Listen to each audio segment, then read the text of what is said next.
super పాపకు సుకుమారి నీ షేపులు తరగక తప్పదులే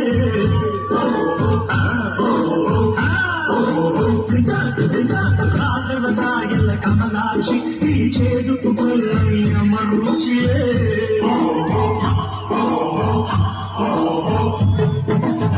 దేవుడిచ్చిన కాయలకే